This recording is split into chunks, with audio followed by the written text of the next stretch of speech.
네, 안녕하세요. 셀링테크 트림 인군입니다. 네, 오늘은 지난번에 얘기했던 대로 제가 2011년부터 B2B 배송 대행을 겪으면서 어떤 일들이 있었는지 한번 저도 제 기억을 되짚으면서 한번 준비를 해봤습니다.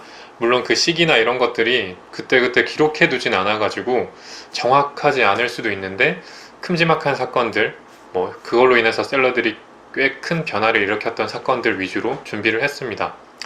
우선 화면에 보이시는 글은 제가 2011년 초에 뭐 우리 쇼핑몰도 안 되고 뭐 고등어 판매도 안 돼가지고 구글이나 네이버에 이제 돈 버는 방법 이렇게 해서 검색을 엄청 했었습니다. 근데 그 중에 우연하게 발견한 블로그인데 궁금해서 저기 있는 글도 직접 들어가서 봤죠. 그러니까 진짜 본인이 이제 벌어서 산 자동차랑 집이랑 뭐 사업체 사진들까지 올려서 되게 자랑을 잘 해놓으셨더라고요. 그리고 댓글로 사람들이 물어봤을 때 왕도매 제품을 좀 올려서 팔아봐라 이런 식으로 글도 써놔서 처음에는 뭐지? 하면서 이제 하나 둘 공부하다 보니까 진짜 이 사람이 번 거 같은 실제로도 뭐 벌었겠죠? 그런 확신이 들어서 나도 하면 되겠구나. 그리고 이분 글이 뭐 저런 식으로 막 반말로 써 있긴 한데 하면 된다 이런 식의 글을 줘서 나도 이걸 해야겠다 라고 생각을 해서 이제 이 글을 이후로 이제 왕도매란 곳을 알게 돼서 들어가 보고 왕도매란 곳이 도매는 도매인데 온라인 도매이고 낮게 발송을 해주는 도매 사이트구나 라는 걸 알게 돼서 저도 이제 그때부터 이제 왕도매를 시작하게 된 건데요. 처음에는 이제 어떤 방식이나 이런 걸 전혀 모르다 보니까 저도 제대로 판매도 안 되고 했었죠. 그래서 제가 딱 시작했을 이 시계를 보니까 지나고 보니 이때가 바로 제 생각에는 제 기준으로는 일기라고 보면 될 것 같습니다. 아마 1990년대부터 시작됐겠죠, 이미. 미국이나 일본도 이미 드랍시핑이라는 이름으로 예전부터 있었고 지금도 있고 망하지 않고 여전히 되고 있는 걸 보면 우리나라도 아마 꽤 오래전부터 있었는데 제가 이때 알게 돼서 그냥 일기라고 이름을 붙였습니다. 이때는 저는 이제 시스템을 몰라가지고 그냥 하나하나 수작업으로 왕도매 제품들을 업로드를 했었거든요. 옥션 G마켓, 뭐 오픈마켓이랑 그때는 샤벤이었나요? 네이버에도 올리고 인터파크도 올리고 그러다 보니까 하루 종일 올려도 뭐 미친 듯이 올려도 한 100개 이렇게 올렸었는데 지나고 나서 보니 이때 상위 판매자들은 플레이오토나 이셀러스 통해서 그냥 마구잡이로 많이 올리던 시기였던 거죠. 그냥 왕도매 제품을 그냥 다 올리면 무조건 팔리는 시기였습니다. 그리고 사업자도 1인당 3개까지 낼 수 있고 계정도 막 여러 개 만들 수 있으니까 그냥 계속 올리면 팔리는 시기였던 거죠. 저는 이 시기를 즐기진 못했지만 뒤늦게 보니까 이때가 가장 매출이 또 잘 나던 시기지 않았을까. 그리고 이때부터 잘 파시던 분들은 지금은 정말 큰 회사를 운영하시는 분도 계시고 건물 사신 분도 계시고 한 것 같습니다. 제가 이때부터 알게 된 분들이 지금까지도 연락이나 뭐 알고 있는 분들은 정말 지금도 잘하고 있는 분들이십니다. 그래서 이때를 시점으로 또 이제 큰 사건이 발생하게 되는 거죠. 너도 나도 이제 돈이 좀 된다 싶으니까 다들 들어와서 다 사업자 등록하고 오픈마켓, G마켓 뭐 다 올리는 거죠. 제품을 그냥 무조건 가공이나 변화나 이런 걸 주지 않고 그냥 컨트롤 CV 식으로 다 붙이다 보니까 마켓에서 이제 하나씩 제재가 온 거죠. 그렇게 제재한 이유는 당연할 것 같아요. 이제 뭐 예를 들어 아이디 하나가 뭐 상품을 한 100만 개 올렸는데 판매는 막 10개 되고 이런 케이스가 돼버리니까 뭐 오픈마켓의 서버에 과부하는 계속 부과가 되고 계정은 뭐 팔리지도 않는데 상품은 이렇게 많아서 서버에 부하만 되니까 오픈마켓 입장에서는 정말 미운 판매자였던 거죠. 그냥 상품 주력 제품 10가지 정도로 막 수백억 하는 셀러도 있는데 얘네들은 막 10만 개, 100만 개 등록하는데도 매출이 얼마 안 나니까 눈에 가시였던 거죠. 그래서 이제 제재가 하나둘 시작됩니다. 그래서 시작된 게 중복 상품 등록 제재였습니다. 이것도 되게 가만히 규정을 살펴보면 되게 애매한 부분이 되게 많았던 제재였어요. 뭐 옵션을 묶을 수 있는 건 묶고 또 떨어뜨릴 수 있는 건 떨어뜨리고 뭐 애매하게 해서 상품 등록을 많이 한 대량 등록 판매자들을 거의 죽이려고 타겟으로 나온 제재였던 것 같습니다. 근데 저는 이게 오히려 도움이 됐던 게 하나하나 수작업으로 올리던 시기였기 때문에 저는 중복으로 걸릴 만한 게 전혀 없었거든요. 그래서 뭐 상위 판매자분들이 일시적으로 계정을 쉬기도 했었고 그럴 때 저는 그냥 꾸준히 성장할 수 있는 계기가 된 것도 있습니다. 저는 하나하나 올리면서 뭐 이미지 호스팅도 막 제가 해보기도 하고 막 다 가공도 제가 하고 상품명도 다 바꾸고 했었으니까 걸릴 만한 게 없었죠. 뭐 물론 지금도 중복 상품 등록 제재가 꾸준히 시행되고 있고 뭐 같은 가격에 같은 상품명 같은 이미지 호스팅이면 제재가 되고 동일한 사업자로 뭐 동일 제품 올리는 것도 제재가 되고 이런 식인데 지금도 여전히 뭐 하나는 무료 배송 하나는 유료 배송 이런 식으로 하면 또 중복이 아닌 걸로 체크가 되기도 하고 그런 상황입니다. 그리고 지마켓에서 이제 고객 만족 우수 등급이라는 새로운 등급을 하나 또 만든 시기가 된 것 같습니다.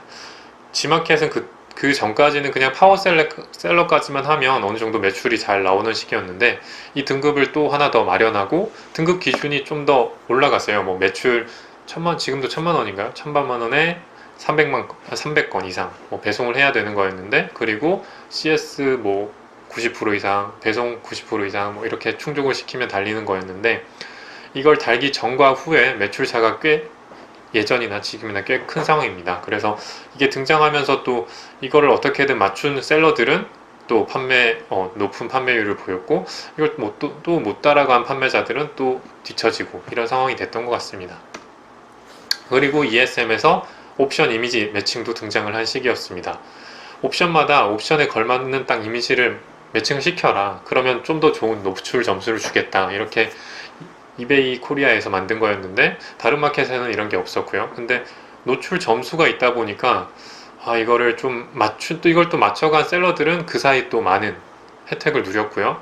이걸 그냥 뒀던 뭐 저 같은 판매자들은 매출 성장은 뭐 조금씩은 있었지만 이에 따른 혜택을 누리지 못했던 것 같아요. 그래서 이러한 또 대형 제재들이 있고 난 후를 전 또 이기라고 보는데 이때는 이제 중복 제재나 이런 것들도 있으니까 상품 하나하나를 그냥 올리는 게 아니라 본인만의 스타일대로 가공을 하고 키워드를 찾고 카테고리도 정확하게 넣고 이런 사람들이 성장하던 시기였던 것 같습니다. 그냥 올리기만 하면 바로 중복 제재 긴급 메시지가 와서 뭐 언제까지 시정 안 하면 계정을 정지 혹은 삭제하겠다 이런 게 바로 날라오는 시기였고요. 그러다 보니까 제가 앞서 말한 수작업과 그리고 이 업무를 좀 더 효율적으로 하는 시스템을 구축한 사람들이 굉장히 또 성장한 시기이기도 합니다. 그리고 앞서 언급한 옵션 이미지 매칭 같은 것들도 이게 굉장히 수동으로 하려면 대량 등록 판매자들은 상품을 수십만 가지 올리는데 하나하나 다 매칭하기가 정말 어렵잖아요. 이걸 매크로나 프로그래밍을 통해서 어떻게든 해결을 하는 또 판매자들은 그 사이에 정말 큰 혜택들을 누린 상황이었던 거죠. 그리고 이때쯤이었나요? 제가 그 당시 왕도매 컨퍼런스에서 대표님 이름은 모르겠는데 장군몰이라고 그분에 대한 강의라고 했나요? 우수 판매자 사례였나? 그런 걸 보고서 또 많은 걸 배웠던 시기이기도 한데 그분의 전략은 나름 또 신선했습니다. 제가 그 당시에 느끼기에는 왕도매에 있는 제품들을 그냥 다 올리는 게 아니라 비슷한 상품들을 다 옵션을 매기는 거였죠. 그래서 특정 제품들에 들어가면 옵션을 쫙 깐 다음에 그 중에 품절인 건 또 품절 관리하고 그래서 실질적으로 마켓에 등록한 상품 수는 적은데 그 옵션으로 따지면 왕도매에 있는 많은 상품들이 다 들어간 거죠. 그래서 아마 혼자 하셨는데 꽤 많은 매출을 내고 계셔서 왕도매에서 우수 사례로 발표를 했던 것 같아요. 그래서 이런 전략도 있구나 라고 해서 대량 등록이지만 B2B 배송 대행이지만 여러 가지 판매 전략들을 저도 알게 된 시기였기도 합니다. 그리고 또다시 제재가 시작됐는데 이때는 상품정보고시라는 게 등장을 했습니다. 이것도 되게 재밌었는데 실제로 이전까지도 이미 오픈마켓에는 제조사나 뭐 모델명이나 뭐 다양한 정보들을 이미 상품 페이지에 다 들어가 있었거든요. 근데 이게 상품정보고시라고 해서 새로운 항목을 하나 더 만들어서 여기에 꼭 넣어라 이런 식으로 규정이 생겨버리니까 또 대량 등록 판매자들은 되게 혼돈이 온 거죠. 이 수십만 가지 상품들을 또 하나하나 어떤 식으로 이 정보들을 입력을 하느냐 그런 고민에 빠지는 시기였던 것 같아요.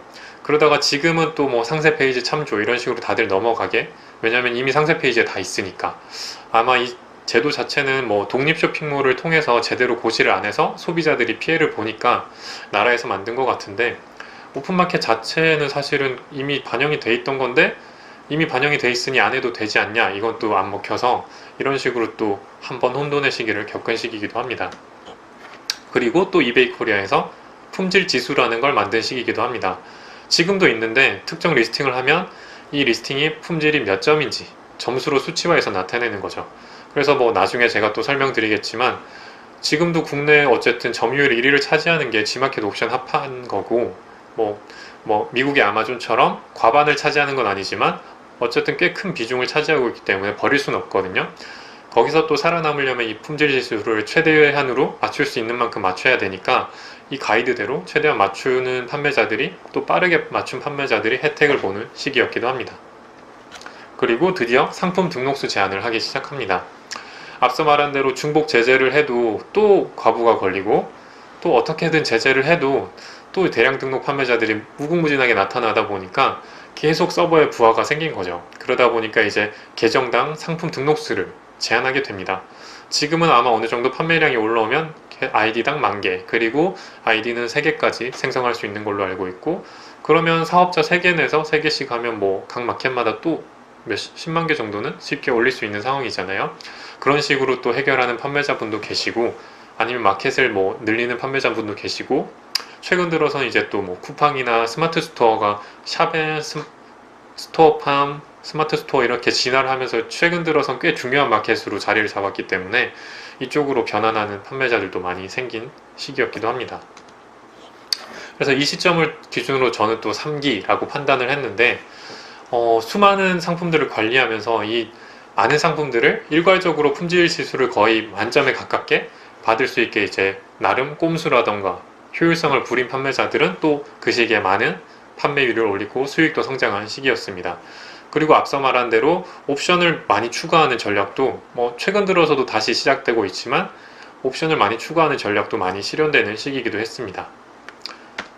그리고 이제 최근 들어서의 변화인데, 최근 들어서는 스마트 스토어가 정말 많이 성장을 하고 있습니다. 연마다 점유율이나 뭐 성장률이 많이 성장하고 있는데, 이거는 일단 저렴한 수수료와 그리고 MD가 없다 보니까 진짜 초보 셀러들도 들어가서 정말 기획 전략을 잘 수립하면 누구나 한 번만 특정 제품을 잘 밀기만 하면 꽤 많은 폭발력을 가진 스마트 스토어의 특징이 있다 보니까 지금은 많은 사람들이 하고 있는 마켓인 것 같고요. 그리고 티몬이나 위메프, 쿠팡도 이제 오픈마켓화가 되었고, 그러다 보니까 뭐 저희 같은 B2B 판매자들도 이제 입점을 해야 되는 시기가 온 거고요.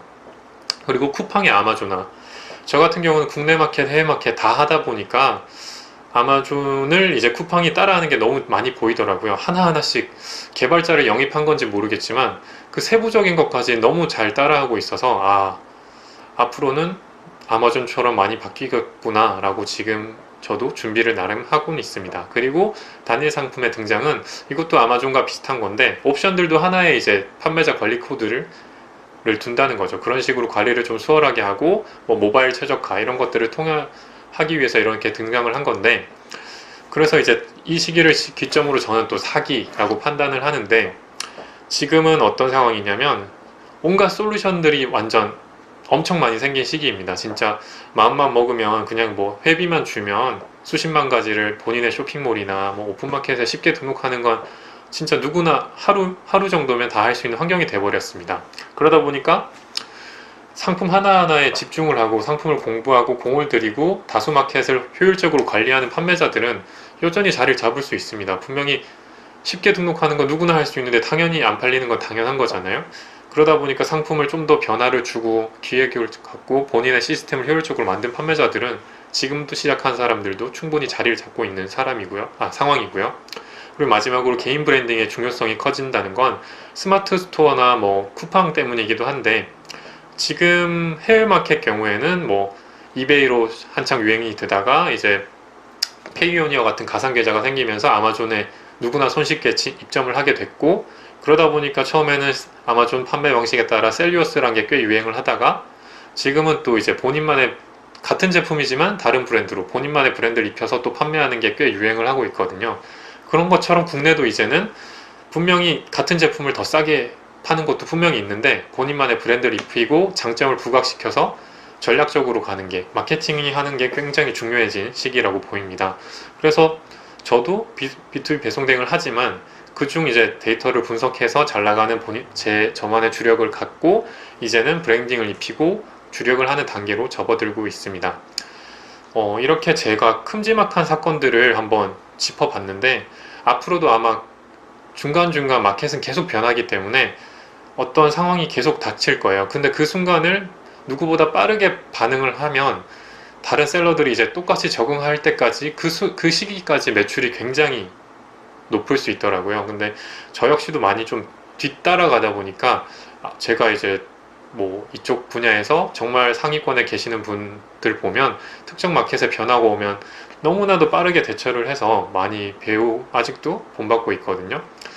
이런 상황이니까 앞으로 있을 변화에서도 적응만 꾸준히 하면 누구나 할 수 있는 것 같고, 스마트 스토어 때문에 이제 특정 마켓의 MD랑 협상하는 이런 게 필요 없는 또 시기가 왔기 때문에, 물론 쿠팡은 또 아직도 그런 식으로 있지만 본인의 브랜딩을 가지고 브랜딩을 해서 이제 상표권도 내고 이런 식으로 뭔가 주력 상품을 가지는 단계까지 가면 이 두 가지를 결합했을 때 꽤 큰 시너지를 낼 수 있는 시기가 도래한 것 같고, 지금 시기는 꽤 그래도 할 만한 시기라고 저는 생각을 하고 있습니다. 네, 이렇게 제가 겪었던 이쪽 B2B 배송 대행 사업 분야에 대해서 설명을 드렸고, 다음부터도 뭔가 또 도움될 만한 영상을 준비해 보겠습니다. 감사합니다.